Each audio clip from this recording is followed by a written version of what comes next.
Hello and welcome. You're listening to Get a Better Handle on Life with me, Barry Winbolt. I am my own guest today because I had an interesting, even to say exciting event in my life yesterday.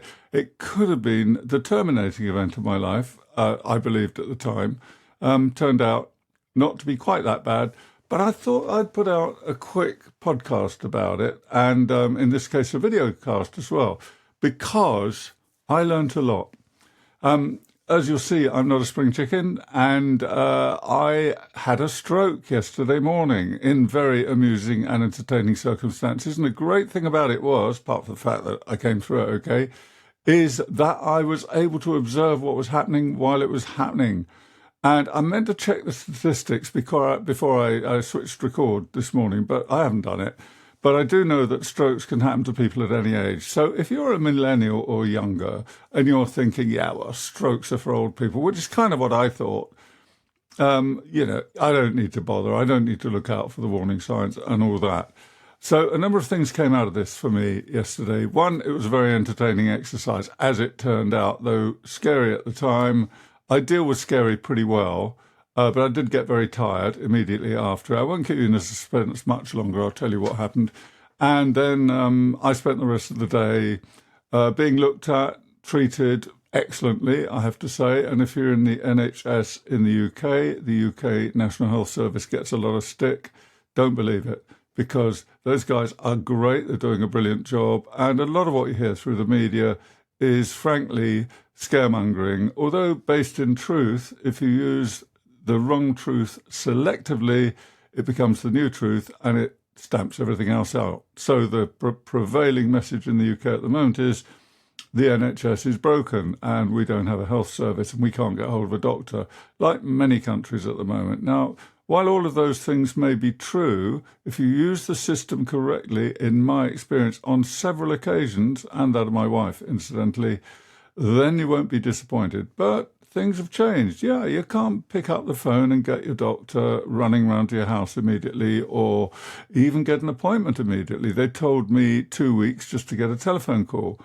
Anyway, more of that later. I don't want this to turn into a sort of political polemic, but I do want to recount a story which for me was entertaining, informative, possibly life-saving, and certainly life-shaping. And that's the relevance to get a better handle on life. So, and what I was just saying about age, don't switch off just because you're not 70 yet, which I'm in my late 70s. So, and I'm in fit and good health. So generally, health isn't something that worries me, but I'd had some gnawing problems. There's a huge amount of stuff that has gone on in my life recently involving all sorts of things I won't tell you about, but I've been under a lot of pressure for about a year. And hey, I'm professional, I can deal with it, can't I? Or so I thought. So that's where I was, and I'd been having some twinges and symptoms, so I phoned our national helpline 111 to get some help. And to my astonishment, they rang me back in 2 hours. A medical person rang me back in 2 hours. And to my even further astonishment, she said, I'm sending an ambulance within 5 minutes. So, well, that was by then about midday. But what had happened at 8 a.m. was that I went into my kitchen as usual, and I was alone there, and I was trying to get Alexa to play some slow jazz from Spotify that I like. And I noticed as I spoke to Alexa, now she does wind me up and she does raise my blood pressure because half the bloody time she won't do what I ask her. And that's obviously down to me not knowing quite the right language. And there's also been quite a time lag lately. So I'm not as fond of Alexa as perhaps I was a year or two ago. Anyway, I said to Alexa, please play some slow jazz. But what came out of my mouth was something like studio, study, gobbledygook. So I thought, wow, this is odd. So I tried again. And it was really in slow motion. I could think very clearly. I took a great deal of care about what I said. Listen, I speak for a living, so why wouldn't I? I slowed down what I was saying. I made it very clear. I planned my sentence, and utter rubbish came out of my mouth. Although it was mostly intelligible, intelligible rubbish, but not rubbish that I could linked to anything. It didn't make any sense. No relationship with what I was asking for. So I did that 3 or 4 times. I think I sort of struggled with it for about 3 minutes, but maybe it wasn't that long. And in the end, I kind of knew what was happening because I know the symptoms of stroke. And so I did the usual tests, held my hands up, pulled my face about. Can I move my limbs? Everything else seemed okay. Yeah. So I went and sat down at the kitchen table. The coffee was brewing. Waited for my wife to come back. Of course, I didn't tell her, being a man, I didn't tell her what had happened because it would have rung alarm bells everywhere. And I was still busily trying to pretend that I'd be okay. But I did go back to bed for a couple of hours, having rung the emergency services to say, look, I think I'm in a bit of difficulty here. As you can hear, I'm still having a very slight problem with some liaisons between words, but never mind. Anyway, picked up by the ambulance. 2 hours, 2 lovely paramedic ladies checked me out. And they also checked out the dog, which was not medically, but they really loved our dog. And they checked me over and, yep, we're going to take you to hospital. To my surprise, I have to say, because I felt pretty well okay by then.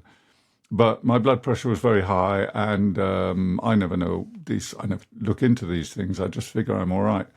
So we shot off to hospital in the ambulance. And on the way, and I said this was a positive experience. It really was. On the way, I realised that I'm more frightened of going to the dentist than I am of dying.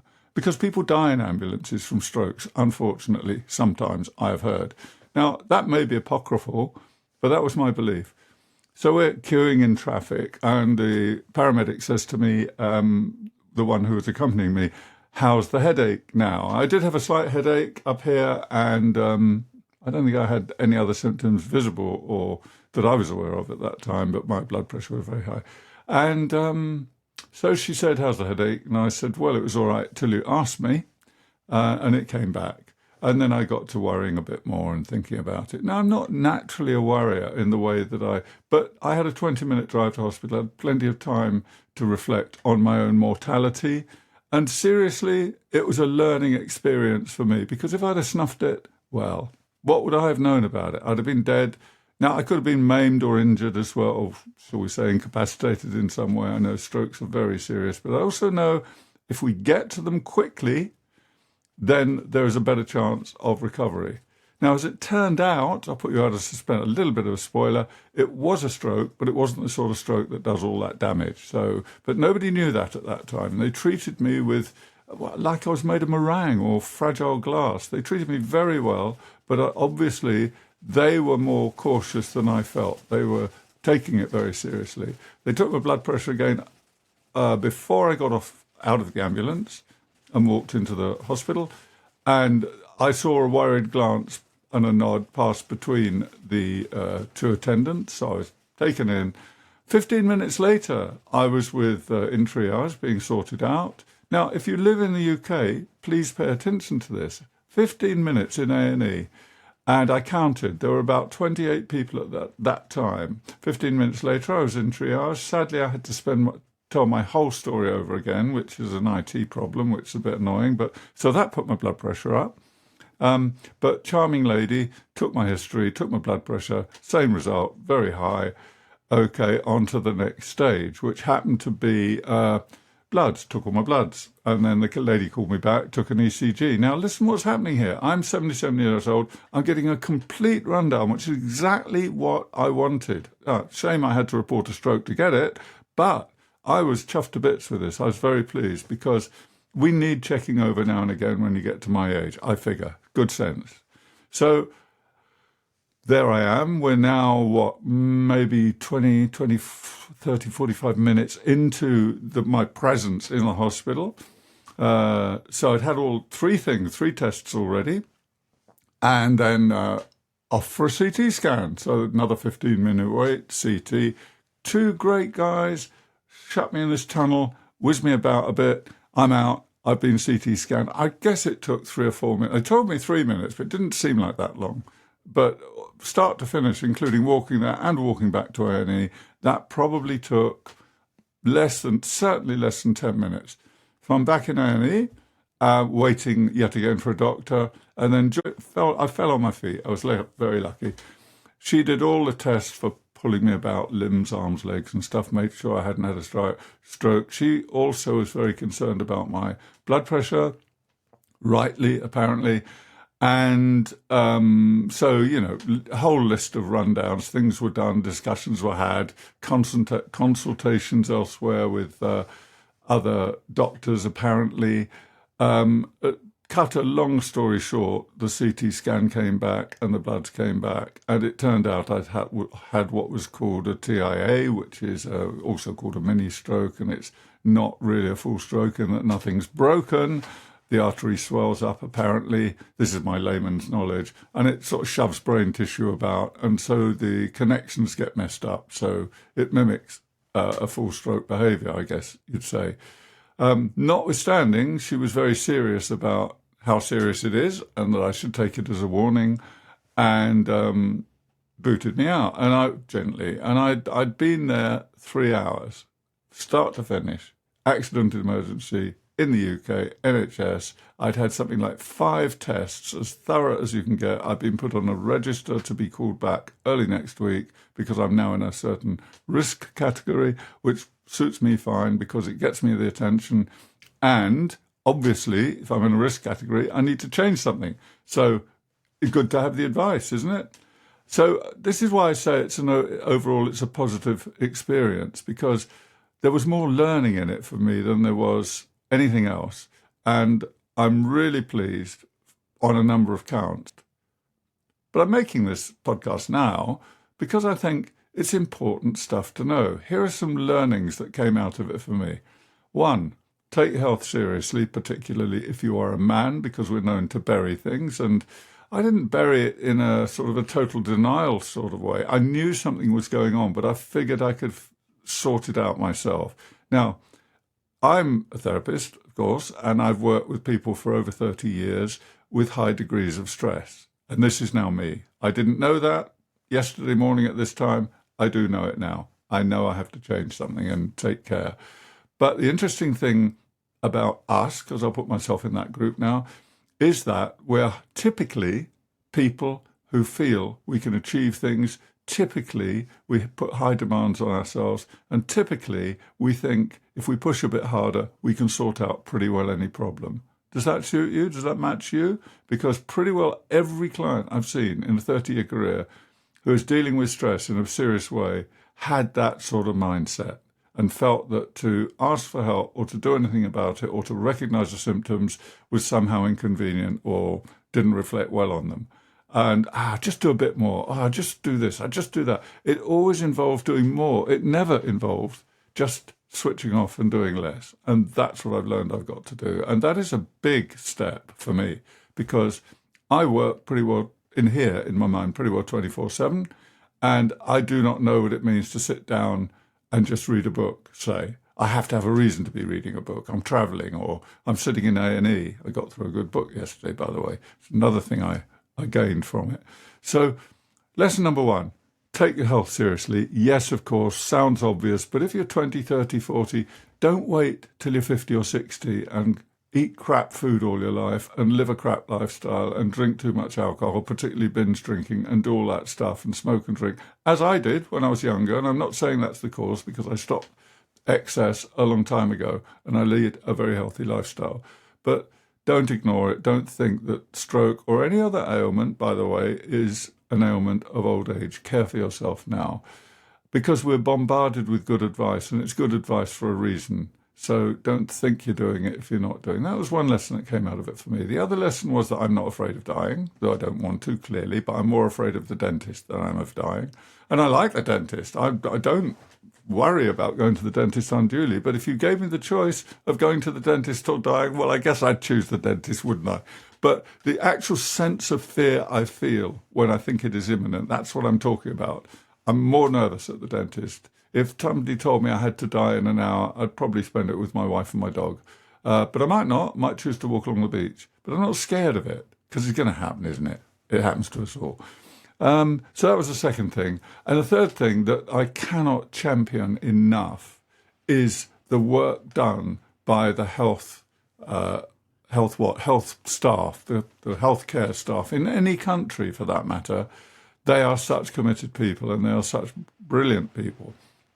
Here in the UK, unfortunately, and perhaps in some other countries, I don't know, they get so much bad press. Doctors are on strike at the moment for good reason. The NHS has been underfunded for many, many years.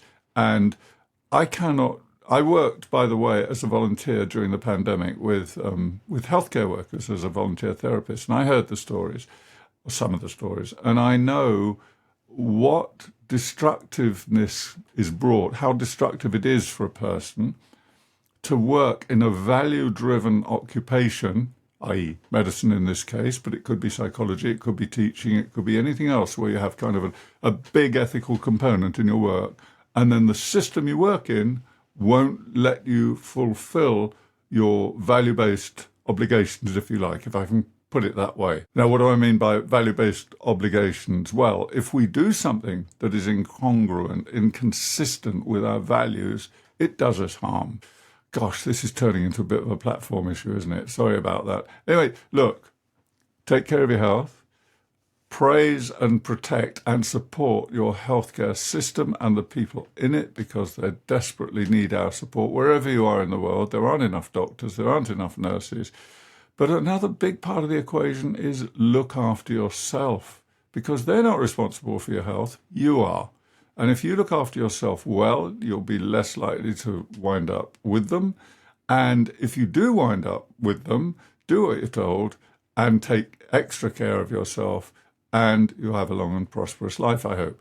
So this is my point of view, by the way. It doesn't ignore that some people suffer very much with their physical and mental health. And by the way, I've had both in my family, mental health problems and family members that wound up in their death and terminal illness as a partner of mine for many years until sadly she passed away. So I'm not preaching in some social media type of way. I'm talking from experience and trying to hand some of my hard-earned wisdom back. And it turned into a bit of a polemic about the healthcare service as well, which I don't apologise for, but it's not usually the purpose of this podcast. Anyway, that's it from me today. I think I've said quite enough. Barry Winbolt, get a better handle on life. Now, please, one of my videos the other day I noticed had 9,000 hits. It hasn't had one thumbs up or one like or comment or anything. Now, I'm not knocking the people. I'm very glad they're using the stuff. And in this case, one of the videos was being used for training purposes by a local authority, and it was sent back to me as a link. So I'm proud of that. But have the decency at least to click the button so that other people will know and other people will be, if you think this is useful, other people will get to see it because it's the only way to spread the word. The only way to spread the word really because of those algorithms they use is that the algorithm has to see that people are appreciating what people like me and you, if you do this sort of stuff, are doing online. So don't waste it on trivia. Put it into the important stuff you watch. And that's it from me for today. Thank you, or listen to it if you're listening to this online, by the way. And if you've got any comments or questions, it's info@barrywinbolt.com. And if I think of anything else, I'll put it in the notes associated with this video or podcast, wherever you're listening to it. Thank you so much for paying attention. And by the way, this is new for me, just sort of spouting off like this, because I usually rehearse a bit more. But if this is worth doing more of on various things, and I won't always rant, although that might be a bit of a stretch for me, but I'll kind of keep it under control, but I always try and put out useful information in some way. So let me know what you think. All the best. Over and out.